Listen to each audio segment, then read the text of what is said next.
Hey everybody, welcome to an exciting new episode of Give No Fucks. Zero, as in absolutely zero. This show is just an opportunity for us to go ahead and weigh in on some of the things that we've heard and go ahead and just weigh in on how many fucks do we actually give about this shit. I mean, you know, you hear stuff all the time and it's kind of like, why the fuck are you telling me this? I don't care. Well, that's because somebody thought you gave a fuck about it. So, let's go ahead and jump right into our lead-off story today. Absolutely. All right. All right, so Apple, everybody's favorite computer company that brought us the iPad and the iPhone, they're going into the premium cable industry. They're going to be offering you HBO on their new app. Okay. Well, I mean, that sounds, I guess, pretty cool as a whole. It might maybe warrant one absolute fuck, but then you also have to take into the account, I mean, why the fuck do we care? I mean, most people have cable at home, so, I mean, who gives a fuck? I guess you could watch Sopranos reruns on your iPad or your iPhone, I guess. I mean, okay. Sex in the City reruns, ladies. Let's just say let's just say for a second, somebody actually gives a fuck about this. Who the fuck is watching HBO anyway? I mean, outside their house. I mean, like, a lot of the stuff that you want to watch is like, hour-long shows. Who has time for that? You don't have time to watch that during your lunch break, on your way to work, or on your way home from work. It's dangerous, too. So, I mean, you just might as well keep that shit at home. And so if you got it on your phone, you might as well have it at your house. I mean, I guess it's cheaper or something. I mean, it's a little bit cheaper. I think it would be $10 a month, and you have it for your iPad, your iPhone, and you could watch all the back stock of episodes that they have. I mean, personally, again, at first, initially, because of the whole iPhone thing, I was giving it one absolute, but I have to take this down to zero fucks. I actually give absolute zero fucks about this. I mean, I don't care. I actually don't care what iPhone does. They make too much money as a whole anyway. I mean, I have the iPhone 4S. I've had it for a while. I don't see a need to get the 5 or the 6. I probably won't get another iPhone unless they come out with like an iPhone 8 probably down the line. So, I don't give any fucks about that. But what I do give a whole lot of fucks about is the Rolex. Yes. Now, Apple is actually working to go ahead and present this beautiful timepiece. It's a Rolex that not only has an analog face, but it also has a digital face, and you're also able to pull up and access the apps on your actual phone, on the face of it. So you have like your Facebook, your Twitter, maybe Snapchat, iCloud, stuff like that. I think that's amazing, and I also think it's going to allow everybody, including those like myself, that consider themselves to be tech savvy, but it allows you to to get that James Bond-esque type of functionality. I think it's going to be amazing. I don't want to see the cost of it because Rolex is already expensive. So to go ahead and throw all this type of gadgetry in it, that it's going to have to top it. And I'm saying I'm throwing out $64,000 at least. It's always nice to have some James Bond gear. Do I think it's a good idea? They're getting in the luxury watch business. Yeah, I'm sure it'll make them a lot of money, but they already have a lot of money. I mean, that's what big businesses do. I mean, they find, things that people have. They throw those tweaks in it. I mean, think about it. I mean, Boeing, Breitling, branching out and stuff like that. I mean, I wouldn't be surprised if Apple started making airplanes and, helicopters and stuff like that, down the line. But as far as this Rolex watch, I'm going to go ahead and give this 3 fucks right here.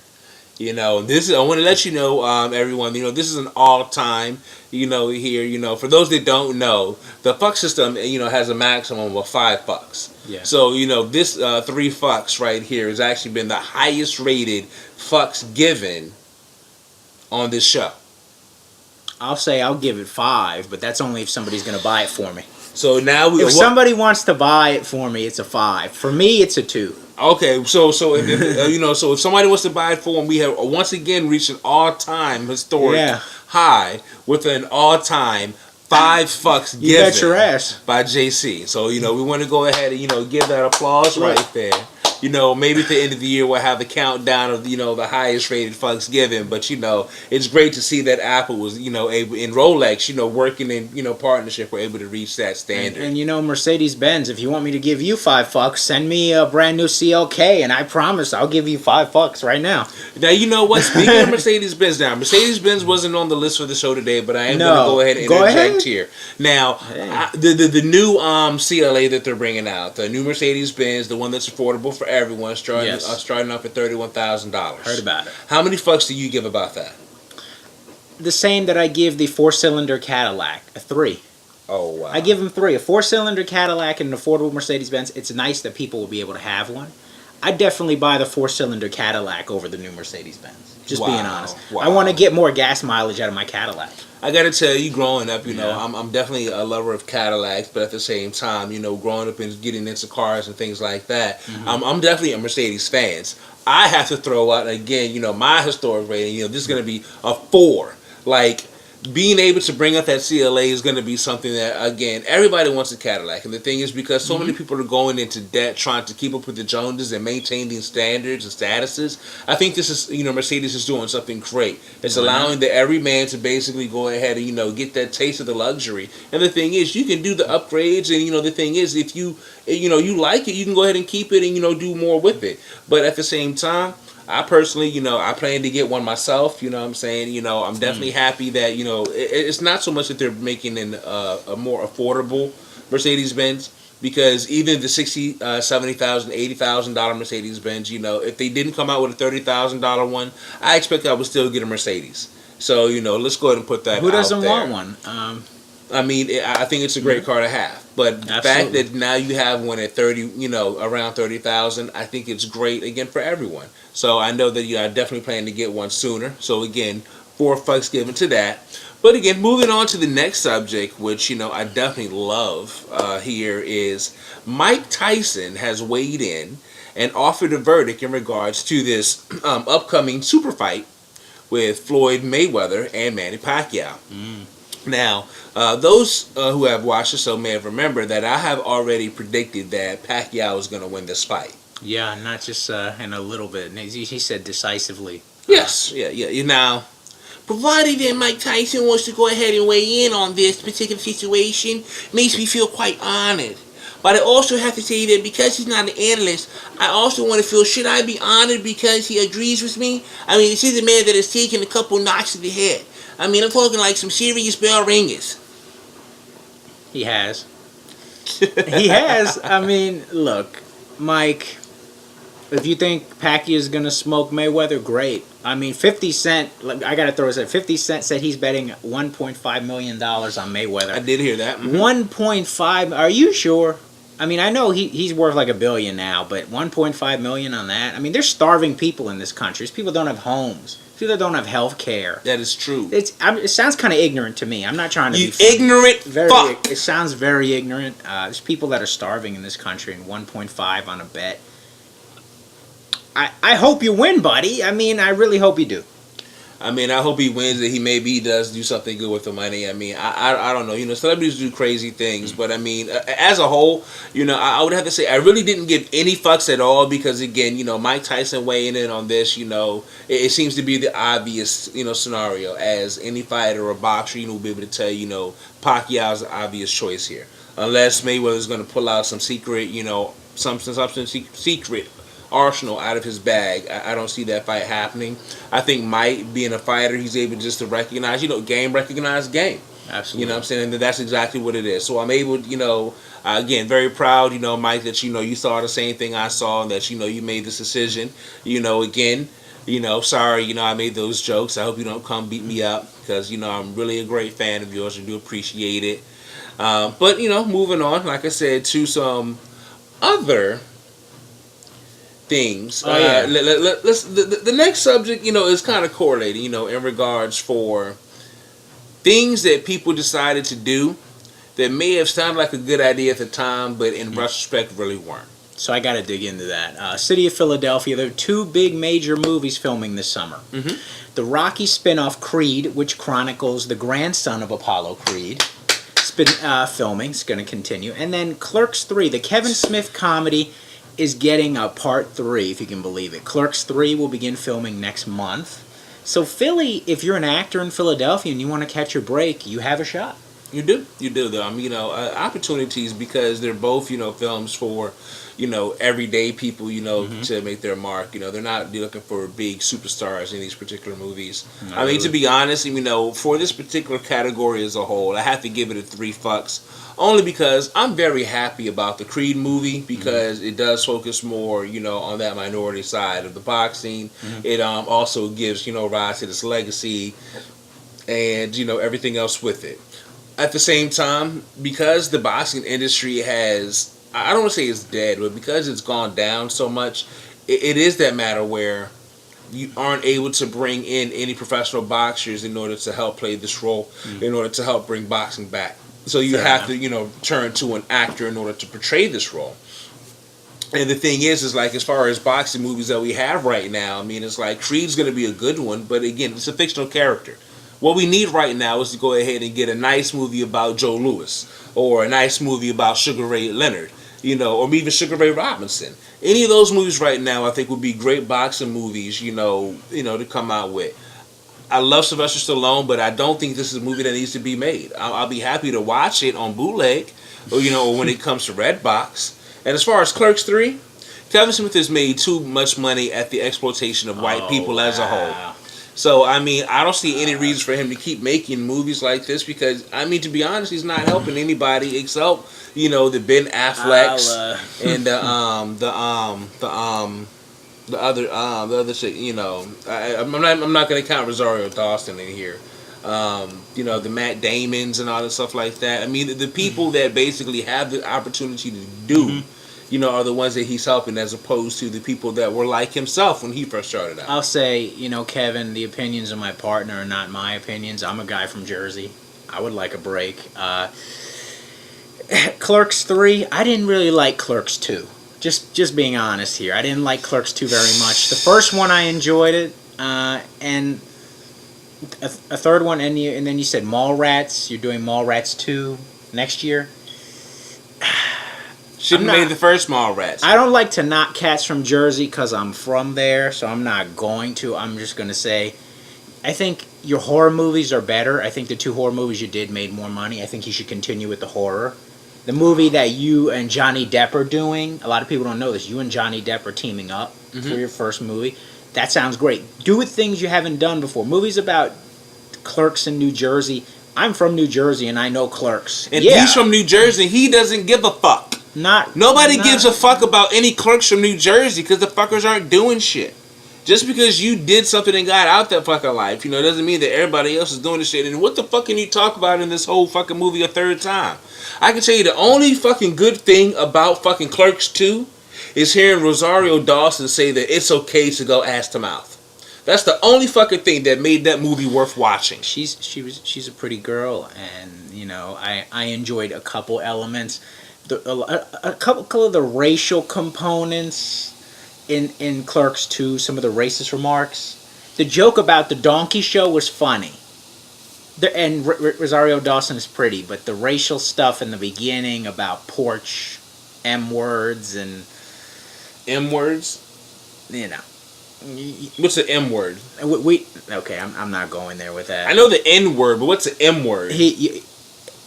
It's a racial slur that they use up north. Porch, I'm not even going to go into that. But I'm saying that took me out of the movie. It wasn't a very good movie from start to finish. Again, I hate to say it. I think, he's a decent writer, but a lackluster director. Speaking of lackluster directors, Tim Burton is in charge of the live action direction of the movie Dumbo. What the fuck? Who decides that it's okay to make a live action movie about a fucking flying elephant? I think the people at Disney want to cash in. That just seems to be the rule in the last 10 years of show business. Anything we could do to make a profit, even no matter how stupid it sounds. I give zero fucks about this movie, so I'm going to be brief. I'm going to be very brief, okay? The only way I expect this movie is going to have any type of cinematic value is if the elephant doesn't fly. If the elephant doesn't fly, then it's not Dumbo. It's going to be CGI elephant anyway. It's probably going to be like Garfield. So if it's CGI, then it's not. How is it live action? Because it's like Garfield. Garfield is fake, but the people in the movie are real. I mean, so again, looking at that particular aspect, there were no people in the movie that had any aspect or real portion in the fucking movie, except the people that took him from his mother in the first place. There was no one there. There was a fucking rat. There was some crows. Like, who the fuck? Are you gonna have people playing rats? Or are you gonna get a real fucking rat and some crows in this motherfucker? It's probably gonna turn like into that Walking with Dinosaurs movie where they had celebrities voice the dinosaurs. This is gonna be fucking stupid.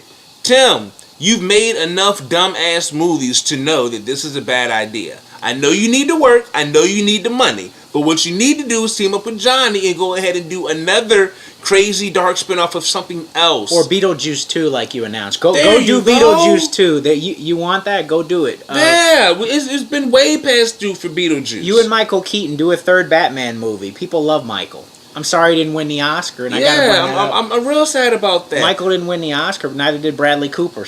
But you have a lot of better options than trying to make a live action Dumbo. Disney should know better, but if they don't know better, you're going to find out when the live-action Cinderella movie flops. You think so? You're going to find out a lot. Because the thing is, you're trying to add too much to it. And that's what's going to happen with the Dumbo movie. They're going to try to add too much extra to it. The same thing that they did with the 101 Dalmatian story when they made it live-action. Yeah. Same thing that happened with, what was the last one they made live-action?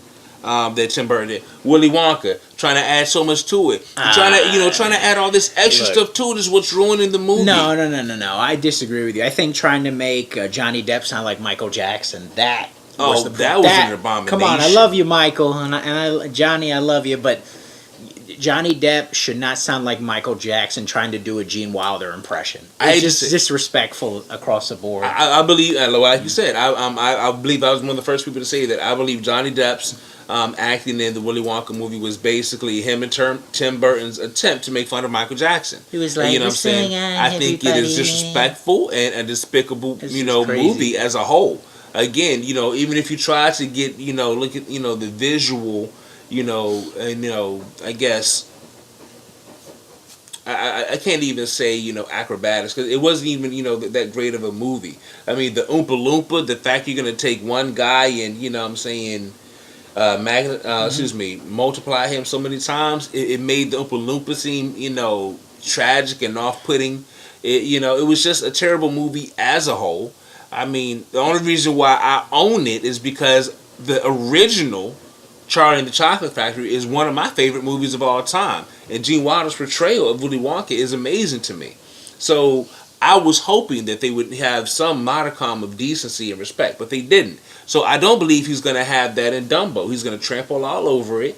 Disney's going to lose a lot of money, and they're going to feel like idiots. I think Tim's career, it's like anything. The beginning of his career, when he started Pee-wee's Big Adventure, the first two Batman movies, Beetlejuice, Edward Scissorhands. He's a dark guy. Those are great. The first 5 or 6 films he did under his belt were amazing. After that, it started to go, we got Johnny and everything. Nothing wrong with Johnny, but Johnny's in all your movies now, and all your movies are gimmicky. I think Frankenweenie was your last movie that I really enjoyed, mainstream movie that I enjoyed. And I haven't enjoyed another movie in a long time. It's like you said, hate to say it, he's a dark and emo director. And that's really all it is. That's why his Batman films are so great. That's why they're known to be so great. The costumes and the settings are amazing in those movies. And like you said, for him to step away from that is going to spell disaster for him. And I'm telling you, Dumbo, it's a dark story from an elephant's point of view. But from a human's point of view, it's not. And again, you're going to ruin yourself trying to make that movie. Moving on, we're going to talk about the biggest free agent in MMA. Brock Lesnar's WWE contract is expiring at WrestleMania. The Phenom. Now, we said this before. He's got to lose to Roman Reigns. It's how it works. He's got the belt. He's leaving. The Rock's younger cousin, Roman Reigns, will win the WWE Championship on the 29th at WrestleMania. It's going to happen. So what's Brock's future? Is he going back to pro wrestling in Japan? Is he going to Bellator? Is he going to the Ultimate Fighting Championship? There's a lot of speculation. So what do we think about this, Tex? I mean, well, just looking at his history, I would expect that he would have the better chance, and he'd probably be the most successful, as well as the most lucrative if he were to go back to UFC. He hasn't suffered that many defeats in UFC that really regulate him as being a chump or a loser. By him being just so powerful and explosive, he does stand to be able to come in against some of those greater guys and go ahead and do a lot. Also, you have to look at a lot of the greater names in UFC and MMA, leaving, like for example Anderson Silva. You know what I'm saying? So it's like, with stuff like that happening, he has the best transition there. He can go a lot of different places and do a lot of things, but if he's still looking to maintain a career right now, and in order to capitalize on this success and his youth and his ability, UFC is the way to go, Brock. You don't see another transition to pro wrestling possibly in Japan or in a smaller American company? I hate to say it, I don't see a transition in Japan. I don't see Japanese wrestling being as big as it used to be. I don't see it also being that market that's going to generate him the money that he's used to and wanting. He may be able to get a very nice lifestyle in Japan, but again, as far as the money and the exposure, he's not. He's going to be a forgotten name. He'll basically turn into the Steven Seagal of wrestling. So what about the debate, Bellator or UFC? Do you think Bellator has a shot at signing him? Well, anybody has a shot. I mean, if you talk the right numbers to anybody, it's always possible to get something. But like I said, I think it's a matter of he's looking for, to build that brand, that legacy. I mean, that's what everybody in UFC, is working for. You can go into wrestling and you can go ahead and become that name, and you can have that brand with it. But the thing is, you're going to be basically stuck and known for that brand, always.